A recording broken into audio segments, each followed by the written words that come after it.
ఎంతమంది పిల్లలు? 5. 5. ఎవరెవరు? 3 ఆడోళ్ళు 2 మగోళ్ళు. మరి ఇంకెందుకు రెస్ట్ తీసుకోవచ్చు కదా, మళ్ళీ కూరగాయలు అమ్మడం వేయటం. ఇంటికాడ పడుకొని ఏడ్చేయాల. బా అంటింది. అంతేనంటారు. మీలాంటి మనవాళ్ళు 14 మంది. 14 మంది మనోళ్ళు. అయినా కూడా కష్టపడాలి. ఇష్టమా మీకు? 20 ఏళ్ళ నుంచి చేస్తున్నారంట రైతు బజార్ లో కూరగాయలు అమ్మడం. మరి ఇంటి దగ్గర ఉండడానికి అసలు ఇష్టం ఉండదా? ఇంటికాడ నుండి ఏడ్చారు చెప్పి. టీవీ చూస్తాను. టీవీ కూడా చూడరా? టీవీ చూడరా? చూస్తాను, నాకు టీవీ వేయడం రాదే. రెస్ట్ తీసుకోరా, పడుకోవచ్చు కదా. అవును, ఒంట్లో బాగాలేకపోతే పడుకుంటాం, బాగుంటే పడుకొని ఉంటావు అలాగనే చెప్పి. అంతే కదండి, అలా పడుకొని ఉండగలవా? మరి ఇంకేమి ఉండలేవు. కొన్ని కబుర్లు చెప్పుకోవచ్చు కదా ఇంటి చుట్టుపక్కల అందరితోని. ఇంటి పక్కన వాళ్ళతో కబుర్లు చెప్పుకొని ఉండొచ్చు. అలాగే వెళ్ళం మేము. ఎవరి ఇంటి పక్క, వాళ్ళ ఇంటి పక్క, వీళ్ళ ఇంటి పక్క, ఎక్కడికి. మా ఇంట్లో పని ఏదో మా బాధ ఏమో అంతే. నా పిల్లలే కాదు, నా మనవలైనా సరే. 14 మంది మనవలు అయితే 10 మంది పెళ్లి చేసాం. 15 మంది పుట్టారు. 15 ఇప్పుడు ఇంట్లో ఉంది, బడికి దేపెట్టి వచ్చింది. అది మొత్తానికి ఖాళీగా ఉండకూడదు. ఒంట్లో దేవుడు సత్తువ ఇచ్చినంత వరకు పని చేస్తూనే ఉండాలి. అంతే అంతే. అందరికీ చెప్తున్నారు ఈ మాట. మరి గాంధీ తాత గారిని వాళ్ళని ఎప్పుడైనా చూడటం గానీ? చూడలేదు. చిన్నపిల్లని అప్పుడు ఊరేగించి తీసుకెళ్తాను. గాంధీ తాత చచ్చిపోండి ఊరేగించి తీసుకెళ్తాను. సోల్మాన్ దగ్గర ఉన్నది. సోల్మాన్ దగ్గర 7 గుళ్ళు ఉండేవి. అక్కడ మా కన్నూరు ఇల్లు. అల్లిపురం కాదు, అల్లిపురం కాడ పెద్ద చెరువు ఉండేది. అక్కడ ఇప్పటికి మా తమ్ముడాలు ఉన్నారు. అక్కడ ఆ రోడ్ని తీసుకెళ్తాను సోదమానంకి వెళ్ళి. అప్పుడు చూసాను చిన్నపిల్లలమే. అప్పుడు ఎంత ఉంటది మీ వయసు అప్పుడు? ఎంతో కాదు, పిల్లలమే. గాంధీ తాతను ఊరేగించి తీసుకెళ్తాను. చచ్చిపోయాను. మీది మరి ఈ ఊరేనా? విశాఖపట్నమేనా? సొంతూరు ఊరే. ఈ ఊరే కదా, మన ఊరేది. చూసారా, దానివల్ల ఎంత ప్రౌడ్ గా చెప్తుంది. ఇదే సొంతూరు. అల్లిపురం. మా అమ్మగారు రౌడీ, పెద్ద రౌడీ లాగే. అంతేనా? రౌడీ లాగా. మాది అల్లిపురమే చిన్నప్పుడు. మరి అప్పుడు వైజాగ్ ఎలా ఉండేది? ఇప్పుడు అంతా మారిపోయింది. అప్పట్లో ఎలా ఉండేది మన ఊరు? ఇదంతా దుక్కలు దూలాలు ఇవన్నీ తోటలే ఇక్కడేటి ఉండేది. అప్పుడు మీకు ఊహ తెలిసి ఊరు, మనం విశాఖపట్నంలో ఊరు అంటే ఎక్కడుండేవి? మేము ఎక్కడికి వెళ్ళేవారం కాదు అప్పుడు. అల్లిపురంలో ఉండడమే ఇంటికాడ ఆడుకొని. అక్కడ పెళ్ళి అయ్యాక తాచేటిపాలెం ఇచ్చారు మాకు. మా అత్త తాచేటిపాలెం. అంతే. మొదటి నుంచి పని చేసే వాళ్ళ మీరు? ఇలా సాయంగా ఏదైనా బజార్ వచ్చింది కానీ మేము ఎక్కడ బయటకు వెళ్ళడం తెలియదు. తాతయ్య గారే మొత్తం అన్ని చూసుకునేవారా? తాతయ్య గారే అన్ని చూసుకునేవారా? తాతయ్య గారికి ఉద్యోగం. ఏ జాబ్? కోఆపరేటివ్ డిపార్ట్మెంట్ లో. ఈ ఊరి నుంచే శ్రీకాకుళం ట్రాన్స్ఫర్ అయ్యి వెళ్ళాం. అక్కడనే చీపురుపల్లి వెళ్ళాం ట్రాన్స్ఫర్ అయ్యి. చీపురుపల్లి ఉండేది. మరి ఇప్పుడు ఇన్ని గంటలకు పోతుంటే ఎలాగా? 4 అయింది. 4 గంటలకు భోజనం చేస్తారు. మేము అసలు 1 గంట దాటితే ఇంకా అలారం కొట్టేస్తుంది కడుపులో. మాకు ఉండగలుగుతారు అలాగా? 4 గంటలు ఏం తింటున్నారు? చికెన్ అయితే తినగలవా?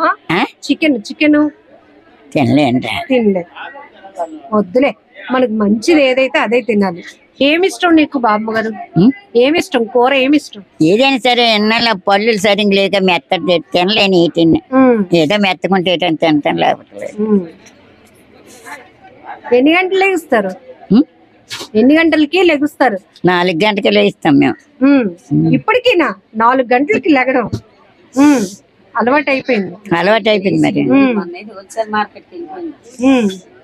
ఏమేం చేస్తారు ఇంటి దగ్గర? మీరు ఏం పని చేస్తారు? ఏం సాయం చేస్తారు మీ పిల్లలకి ఇంటి దగ్గర? సాయం చేస్తారు, చెయ్యను ఎవరు. చెప్తున్నారు అసలు ఊరుకోదు, అన్ని పనులు అన్ని నేను చేస్తాను అని. చేస్తాను కానీ చెయ్యనివ్వదు, నేను చేస్తాను అంటది. ఏమేం పనులు చేద్దాం అనుకుంటారు? ఏదో వంట తిన్నారు చేసేదని ఇప్పుడు మానేసాను, వాళ్ళే చేసుకుంటారు వంట. కోపం వచ్చేస్తుంది, పని చేస్తామన్నా చేయనివ్వట్లేదు. అంతేనా? అంతే. ఇష్టమైన హీరో ఎవరు బామ్మ నీకు? సినిమాలు చూసేదాన్ని బాగా?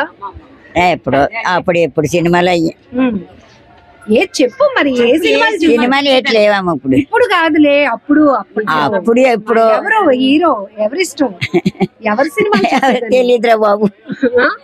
ఎన్టీఆరా? ఎవరిది? ఎవరు? ఏదో సినిమా అంటే సినిమా ఎల్లరు చూసి వచ్చేసాడు అంతే. పావలా టికెటా? పావలా టికెట్ నుంచి కింద కూర్చుంటే పావలా, బెంచ్ మీద కూర్చుంటే ₹10. కింద కూర్చొని చూస్తే పావలా, బెంచ్ మీద అయితే ఎంత? ₹10. ₹10 అంట. అప్పటి నుంచి సినిమాలు చూస్తూనే ఉన్నావు. వాళ్ళ అమ్మాయి లక్ష్మి గారు, ఒకసారి ఆవిడతో కూడా మాట్లాడదాం. ఈ వయసులో మా అమ్మగారికి శబరి అని అందరూ పేరు పెట్టారంటే ఒకటి నవ్వుతుంది, ఏమన్నా నవ్వుతుంది చక్కగా. భలే ఉన్నావు, అందంగా ఉన్నావు నువ్వు మాత్రం, నాకు భలే నచ్చావు.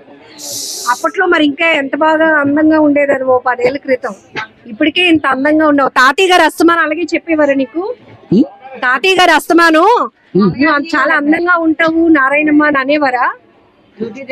ఏమనేవారు? తాతయ్య గారు చూసి మళ్ళీ తాతయ్య గారు డ్యూటీ నుంచి వస్తానే ఇంట్లో ఉండదు, బయట ఉండడమే. అమ్మ గుమ్మలు ఉండడమే, మళ్ళీ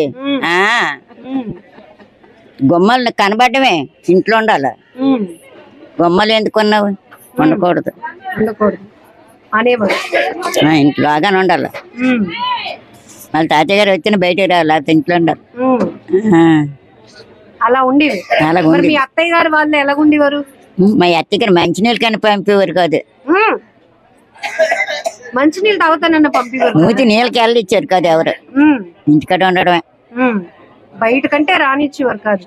మరి మీ అమ్మగారు మీ నాన్నగారు వాళ్ళు? మా నాన్న మా అమ్మ ఎప్పుడో చనిపోయారు, మా చిన్నాన్న వాళ్ళు ఉండేవారు. వాళ్ళ దగ్గర మీరు ఉన్నారా? ఇప్పుడులాగా సినిమాకి వెళ్తాను, ఫ్రెండ్స్ తో వెళ్తాను అలాంటివి లేవు. అప్పుడు సినిమాలు అయ్యి అక్కడ. మీ ఫ్రెండ్ ఎవరు? మీ ఫ్రెండ్? మా ఫ్రెండ్ చీరబిల్లు ఉండి చనిపోయింది ఆవిడ. అయ్యో, మీ ఫ్రెండ్ పేరు? ఆవిడ పేరు నారాయణమ్మే. ఇప్పుడు మా కెమెరామెన్ పెంచుకుంటదా అని అడగమంటున్నాడు. మా అమ్మగారిని పెంచుకుంటదా నన్ను అని అడగమంటున్నాడు. మా అమ్మగారు భలే హుషారుగా ఉన్నారు, అడగండి మేడం అని అంటున్నాడు. ఏం చెప్పాలి? నన్ను పెంచుకుంటాడా? కాదు, మీరే ఆ అబ్బాయిని పెంచుకోవాలట. దాన్ని పెంచుకుంటాను రా. మన ఇద్దరు జీతం, నా జీతం సరిపోద్ది 18,000. 18,000 జీతమా? పింఛన్ వస్తుంది, అయినా కూడా కష్టపడుతున్నారు. నిజంగా మీ కాళ్ళకి నమస్కారం పెట్టాలి. ఎందుకంటే ఈ వయసులో ఎంత యాక్టివ్ గా ఉన్నారు. నిజంగా దిష్టి తగిలేస్తుందేమో, అమ్మో అలా అనిపిస్తోంది నిజంగా. 4:30కి వస్తాను ఇక్కడికి. 4:30కి వచ్చి ఇవన్నీ సర్దేసుకుంటా. మరి ఎవరికైనా డబ్బులు అవి ఎక్కువ ఇచ్చేస్తావేమో చూసుకో. ఎవనా కరెక్ట్ గా ఇస్తున్నారు. చెవులు అంటే అనబడి కానీ కళ్ళు కనిపిస్తాయి. సూపర్. ఇంతకన్నా పవర్ఫుల్ వర్డ్స్ అంటూ ఉండవు.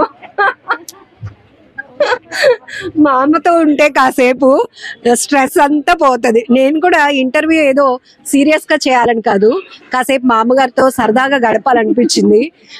2-3 సార్లు నేను కూడా సీతంధార రైతు బజార్కి వచ్చినప్పుడు ఏంటి మా అమ్మగారు ఇంకా ఇక్కడ ఉన్నారు, ఈమెతో ఇంకెవరైనా ఉంటారేమో అనుకుంటే లేదు, గడుసుగా చలాకీగా చక్కగా కూరగాయలు అమ్మేస్తా ఉన్నారు. ఈవిడ పేరు ఏంటండి అంటే, ఆవిడ పేరు వేరే అమ్మ, మేము పిలిచే పేరు వేరే అని అన్నారు. ఏం పేరు పెట్టి పిలుస్తారు అంటే, అందరూ రైతు శబరి అని పిలుస్తాము ఇక్కడ, ఆవిడ అసలు పేరు నారాయణమ్మ అంటే భలే ఇంట్రెస్టింగ్ అనిపించింది. అండ్ ఈ రోజుల్లో చాలా వరకు చూస్తున్నాం కదా, అన్ని బాగున్నా కూడా పని బద్ధకస్తులు చాలా మందే ఉంటారు. మేము మా క్వాలిఫికేషన్ కి తగ్గ జాబ్ రాలేదనో ఇలా రకరకాల కారణాలు చెప్తూ ఉంటారు. కానీ చూసారు కదా 1933 ఇక్కడ. సో 94 years లో కూడా ఎందుకు ఖాళీగా ఉండాలి, ఖాళీగా ఉండి ఏం చేయాలి, కాలక్షేపం ఎందుకు చేయాలి, దాని బదులు ఒంట్లో ఆ శక్తి ఉంది కాబట్టి ఇలా పని చేసుకుంటే పోలా ఆ నలుగురిని చూసినట్టు ఉంటుంది, సరదాగా అందరినీ పలకరించినట్టు ఉంటుందని ఆ మామగారు ఎంతో అద్భుతంగా చెప్తున్న మాటలు భలే హ్యాపీ అనిపిస్తున్నాయి. ఒకసారి వాళ్ళ అమ్మాయితో కూడా ఒకసారి మాట్లాడదాం. ఆవిడకున్ని ఆ శక్తి మాకు దేవుడు ఎందుకు ఇవ్వలేదా అనిపిస్తుంది. నిజమే, ఆ ఓపిక ఆవిడకి ఎంత ఓపికో మరి. మేము రాత్రి ఇప్పుడు వెళ్ళేసరికి 9:30 అవుతుంది, అలసిపోతాం. అయినా సరే గిన్నెలు తోమిస్తానమ్మా. బట్టలు ఏమైనా ఉంటే చెప్పు నానబెట్టేద్దాం, తెల్లవారి ఉతికేద్దాం. మా బాబు ఉతుకు, అది చేసావా ఇది చేసావా, నేను తోమేస్తానులే ఉన్నా అంటది. వద్దమ్మా నీకు ఎందుకు, నువ్వు అలా పడుకో, నీకు వేడి నీళ్ళు పెడతాం, స్నానం చేసేసి నువ్వు పడుకో, నీ తెల్లర్లేదు. 4 అవగానే ఎలాగ అలారం కొడతా, అమ్మా చూడు టైం అయిపోయినట్టుంది అంటది. లేదమ్మా 4-5 నిమిషాలు అయిందమ్మా, ఇంకొక వండి కొద్దిగా పాలు ఎచ్చబడతానని చెప్పి కొద్దిగా పాలు అన్సూర్ కల్పిస్తాను, తాగేస్తుంది. వెంటనే వచ్చేస్తుంది. ఎదురు రమ్మంటది, వస్తాను. జాగ్రత్త అమ్మా అంటది. ఏదైనా బరువు ఏదైనా ఉంటే మొయ్యక నేను వస్తానులే అంటది. మళ్ళీ అగో ఇప్పుడు కోపడుతున్నారు కదా, ఏదైనా పని చేస్తామంటే వాళ్ళే చేసేసుకుంటారా అంటది. లెగ్గానే అంటది, అమ్మా నేను అన్ని చేసేస్తాను, నువ్వు వంట చేసుకుని నేను ఇల్లు గుమ్మలే తుడిచేస్తాను, గిల్లు నేను తోమేస్తాను. వద్దమ్మా అన్ని నేను రాత్రి చేసుకోను, నువ్వేం చెయ్యొద్దు, నువ్వు అలా కూర్చు పాలు వేడి చేస్తాను తాగిద్దు కానీ అనగా నువ్వు వచ్చేస్తుంది. లేకపోతే అంటది నన్ను ములక్కాళ్ళు మంచిగా లేకపోతే మార్కెట్కి వెళ్ళిపోయింది, హోల్సేల్కి తెచ్చేసి ఆటో మీద వేయించేసి ఆ టైం అప్పుడు వెళ్ళిపోయింది. హోల్సేల్కి వెళ్ళిపోయి ఏడు తీయాలి 2 క్యారెట్లు తీసాను. చాలా అమ్మ ఒకటే అవడం కష్టంగా ఉంది. 2 అయితే ఒక ములంకాడ ఒక క్యారెట్ మూట నన్ను వేసుకొని వచ్చేసి నువ్వు అన్ని చూసుకొని రా, అయితే నా కోసం ఏం భయపడకు, కంగారు పడకు, నిదానం రా అంటుంది. జాగ్రత్తగా వెళ్ళి వచ్చేస్తాం. ఆవిడ ఎటైనా వెళ్తుందని మాకు భయపడతాం. రోడ్లు అంటే వినబడదు కదా, ఈ ఆటోలు బళ్ళు అని. ఎంత విజయనగరం వెళ్ళిపోతాను అంటది. అక్కడ ఇంకో కూతురు ఉంది, ఒక 3 నెలలకు ఒకసారి వెళ్తుంటది చూడడానికి. మంగళవారం సెలవు కదా, మంగళవారం రోజు వెళ్ళి సాయంత్రానికి 4 గంటలు మళ్ళీ వచ్చేది. ఎందుకమ్మా ఇవాళ ఉండొచ్చు కదా, తెల్లవారు రావచ్చు కదా అంటే, అమ్మో నువ్వు ఒకదాని అయిపోతావు కదా, కొట్టే సర్దుకోవడం రాదు నీకు, కూతురికి ఎంత సాయమో, కొట్టి సర్దుకోవడం రాదు అంటది. మరి మీరు అన్ని ఇంత నీట్ గా ఎక్కడ సర్దుపడతారు? అదే కదా, అందుకోసం నిజంగా చాలా బాగా అనిపిస్తుంది. ఎందుకంటే చాలా హుషారుగా ఇంత బాగా అన్ని ఎక్కడ ఖాళీ లేకుండా ఏవేవో చేసేసుకుని ఉంటది. రాత్రి 9:30 వరకు అలా పని చేసుకునే ఉంటది. ఇంకా ఇంటికాడ మంగళవారం ఒక రోజు ఉంచాలంటే, అందుకే ఎవరైనా ఆస్కలాడితే చెప్తాను, మంగళవారం నాడు మీ ఇంటికి తీసుకెళ్ళిపోండి. ఏదో కొంచెం ఆస్తులు ఉంటే చాలు, కాళ్ళ మీద కాలు వేసుకొని నాకేటని కూర్చొని తిందామని ఉంటారు. కానీ ఆవిడకి అసలు అలాగ ఉండదు. పెన్షన్ వచ్చినా ఏ వచ్చినా ఆవిడ పని ఆవిడ చేసుకుని వెళ్ళిపోవడమే కావాలి. అడుగు ఏం కావాలో అడుగుతున్నారు. కరోనాలోనైనా సరే అలా ఇక్కడికి వెళ్ళిపోయేది. కృష్ణ కాలేజ్ దగ్గర పెట్టారప్పుడు అలాగే తెల్ల 4 గంటలకి వెళ్ళిపోయేది. కృష్ణ కాలేజ్కి అయితే బొల్లే కాలేజ్కి అలాంటి కరోనా. అదిగో ఇక్కడ చూసారు.